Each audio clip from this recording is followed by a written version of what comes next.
And with a positive attitude, which is probably what you needed to do at that time. point. Yeah, my daughter she was 3 months old when I had the surgery. Yeah.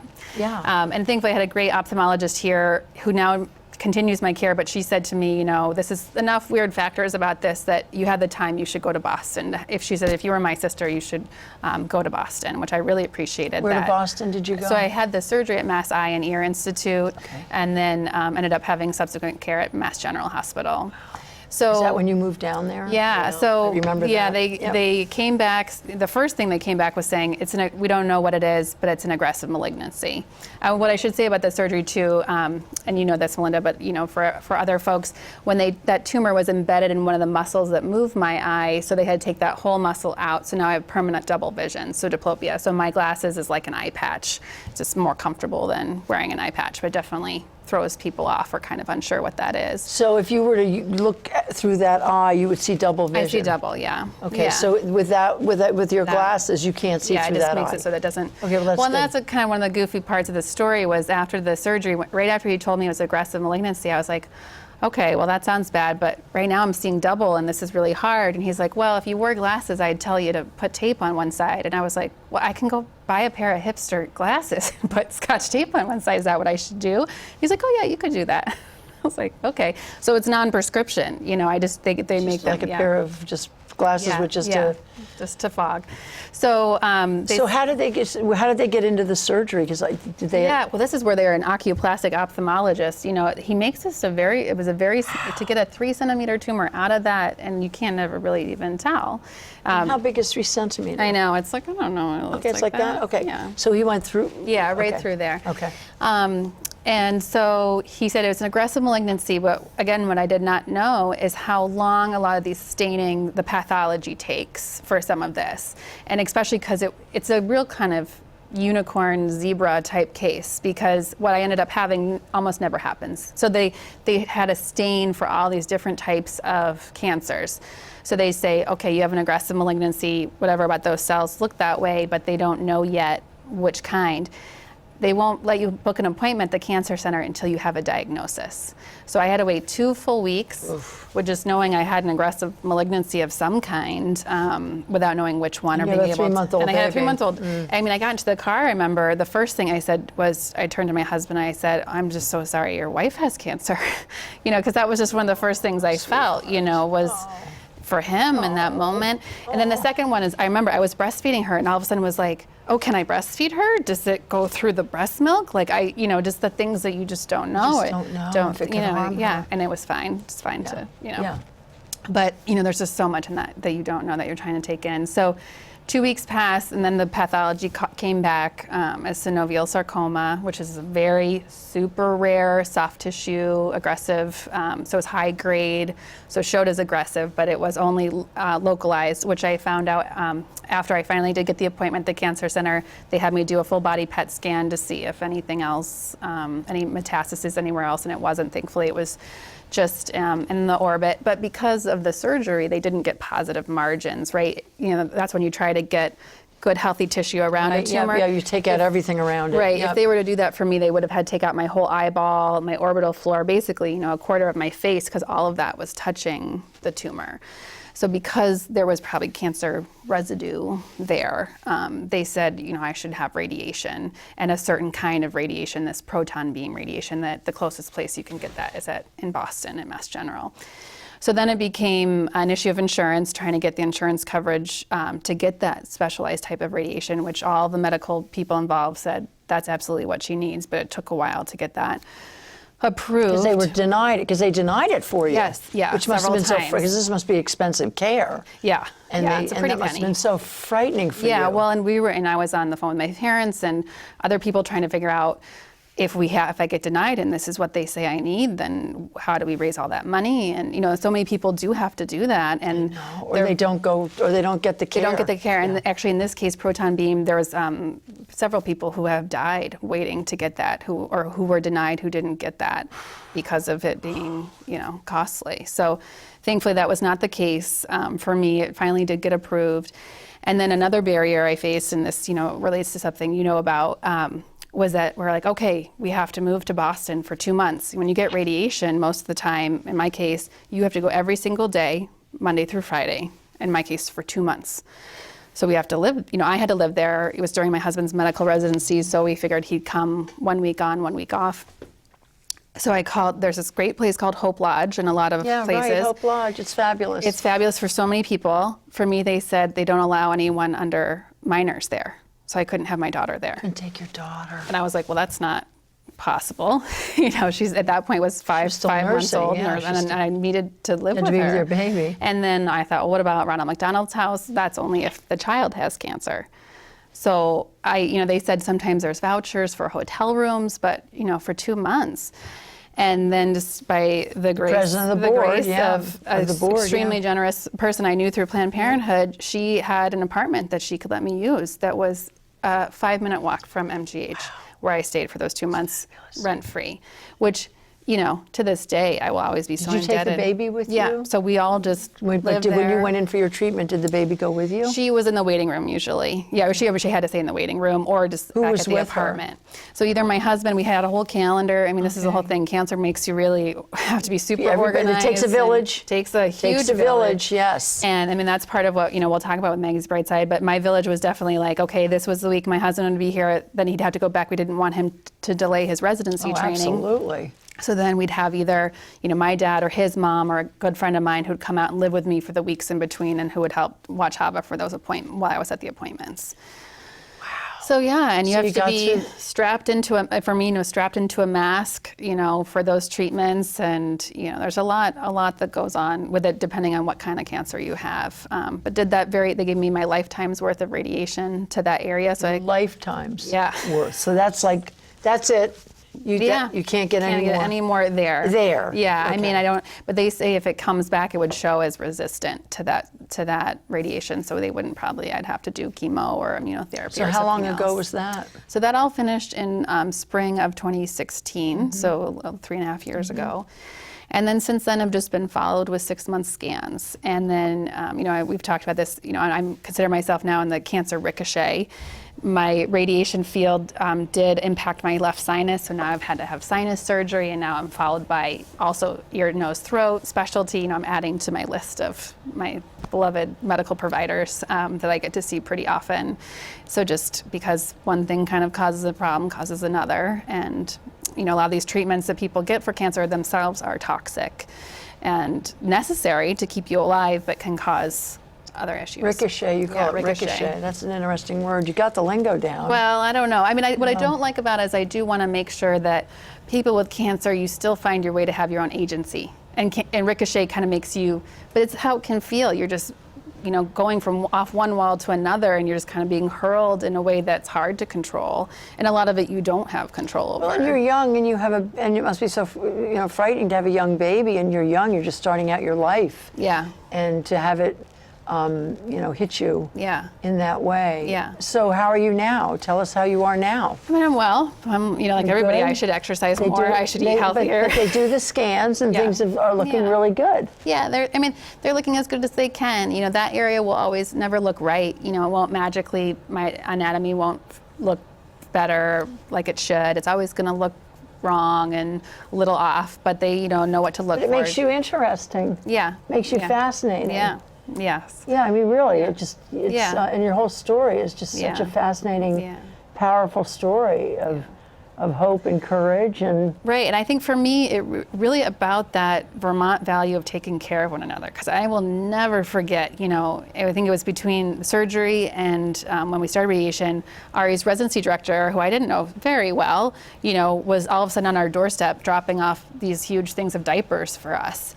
And Planned Parenthood and all of my coworkers doing extended meal trains for us.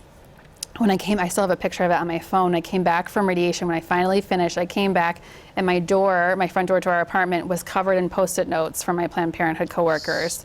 Well, that was all Jill Krowinski written out. I mean, everybody else did it, but she's, a force in terms of taking care of other people. But, And Jill, so they took care of our dog for those 2 months. They had our dog that whole time. You know, pet care is another big thing for folks during and after treatment, being able to afford pet food or, you know, have the energy to walk or care for your dog, or in my case. Because you can't work. Yeah, it just depends. Everybody's different. Because you weren't able to work. Yeah, so, but that's what what having cancer in Vermont, for me at least, I know not everybody has that, and again, that's kind of what we'll talk about with Maggie's Brightside, wanting to make sure people, if they don't have that in their personal lives, they have it in an extended way.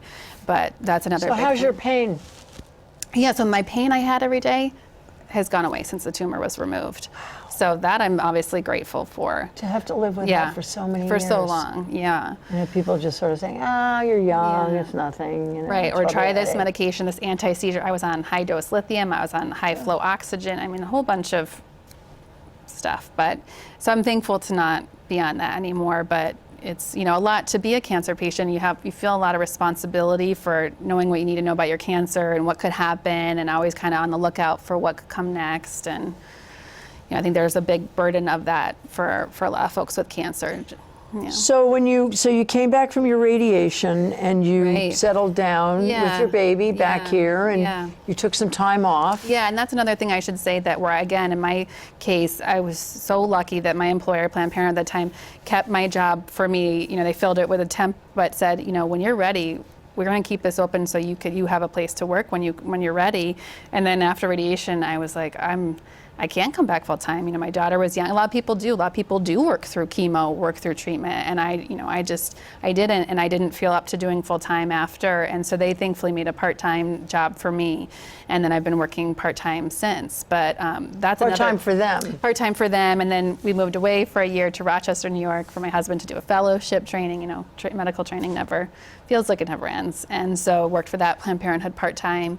And then when he came back, tried again to find a part-time position for me, and they did a great job. And then you know, a lot of that work is not part-time work. So I had actually already quit the job, was waiting for them to hire a replacement, staying on.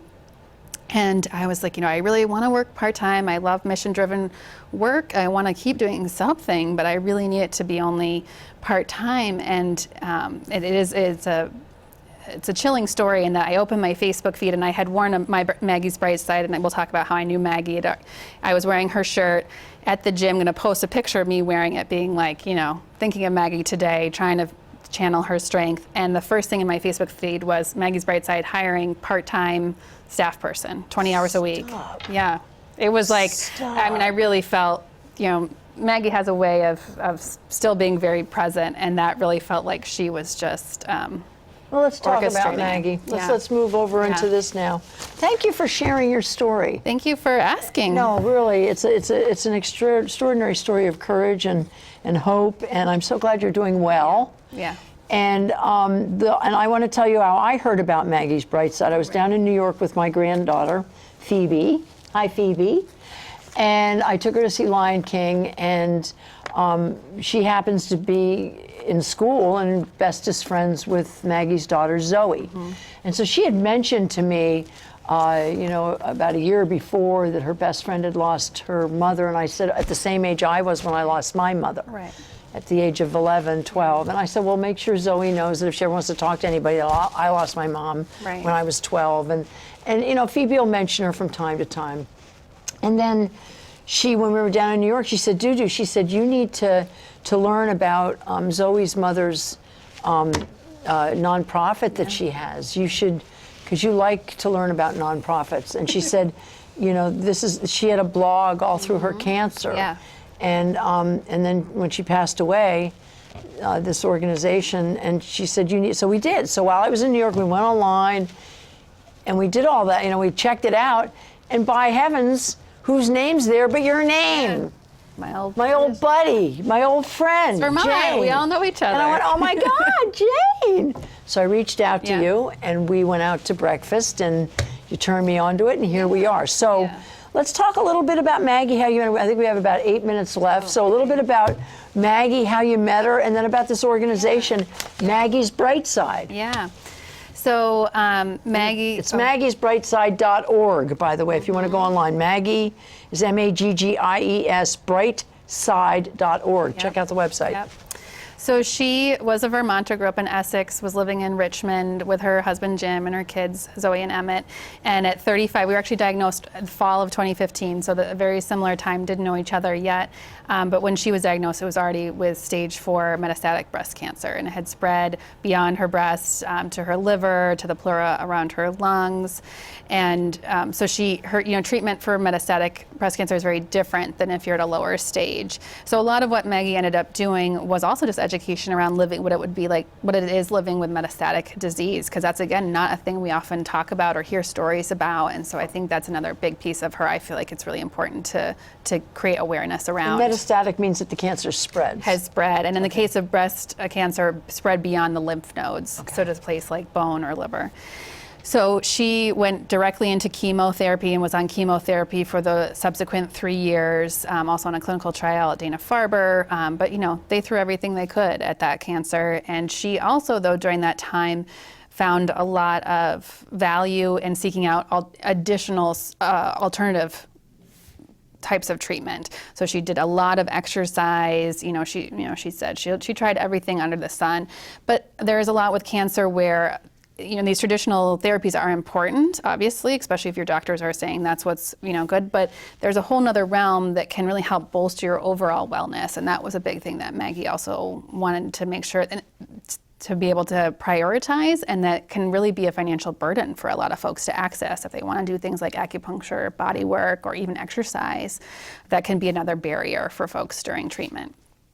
So the story with Maggie's Brightside, though, is she was blogging. She was a blogger. She'd actually previously served as a surrogate for a friend and had blogged throughout that whole experience. And so it was sort of natural for her when she got her cancer diagnosis to start blogging about that. And so anyone actually can go on the website, maggiesbrightside.org, and go to the blog and read from the beginning her blogs. And it's a very impactful thing. I was, once we met, I started reading them, but it's a very meaningful thing to read. And I think a lot of also with cancer can be very lonely and isolating. And so it can be powerful to read other people's experiences with it, because not everybody does cancer the same way. Everybody has different types of treatments and different types of cancers, different types of life circumstances they're dealing with during their diagnosis and treatment. But there can be commonalities too, and it can be very powerful to have that connection. So she had started blogging, and she was about to lose her hair, so she'd gone to Church Street to buy a hat. And the person who happened to work there happened to be reading her blog, so they knew what was going on. So when she went up with the hat, they were like, "Oh, that one's 50% off today." So she was like, "Okay, I'll get another one." And they're like, "That one's also 50% off." And, she thought, well, wow, what a kind thing that, this person's doing. And then she was also "But I have cancer and this is really sucky. And I wouldn't be buying these hats if I wasn't about to lose my hair and have to go through chemo. So yeah, I should get a little bit of a discount. It's such a crummy time. We should deserve a perk." And that's when she had the idea of an actual cancer card you could play and in those instances and get a discount. So that's when she got the idea of it. And then over the next year and a half, she really started building the infrastructure, and then eventually incorporated it into a 501c3, got a board of directors, and got over 50 businesses signed on before she passed away last October, a little over a year ago. And so these are the Maggie cards now. So how it works is that folks who have cancer can apply for a card, and then we mail it out to them. It's free, no charge to them. And then local supportive businesses sign on to offer a discount. So it's kind of just like a discount card you can show. So we now have over 77 businesses on the card, all within Chittenden and Washington counties. But it's a great concept. So if somebody has cancer, they can go on your website.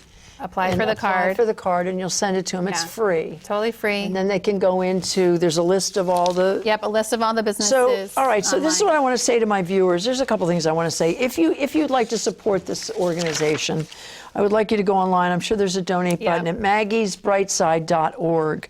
If you have cancer and you would like to be a participant in this program, to be able to get to go into these retail stores and get some love. Yeah. Some love. Just go online and fill out the application or whatever it is, just your name, and they will send you this card that you can use. If you know of anybody who has cancer, let them know about Maggie's Brightside.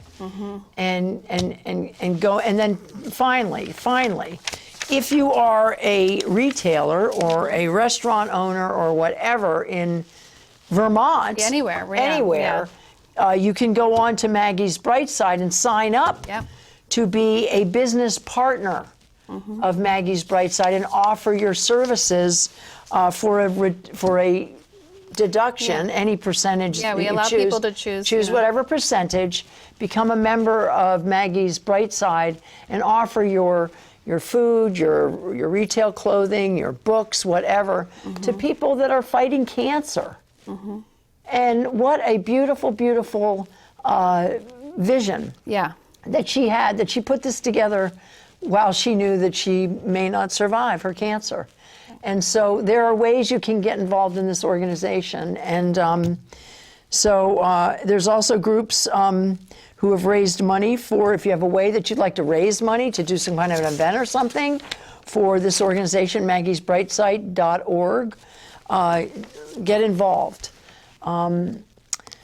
Wow, Jane. Yeah. And you are the executive director. Yeah. So only part-time. So and that's the thing is we try to do a lot with a little. We have a huge growing grassroots support, but we always need more. But we really try to make sure, Maggie, myself, we're just people with cancer wanting to help other people with cancer and those impacted by it. It's such a financial burden, psychological burden, social, emotional burden during that time. So the whole concept of, living with cancer is hard enough, let's make it a little bit easier.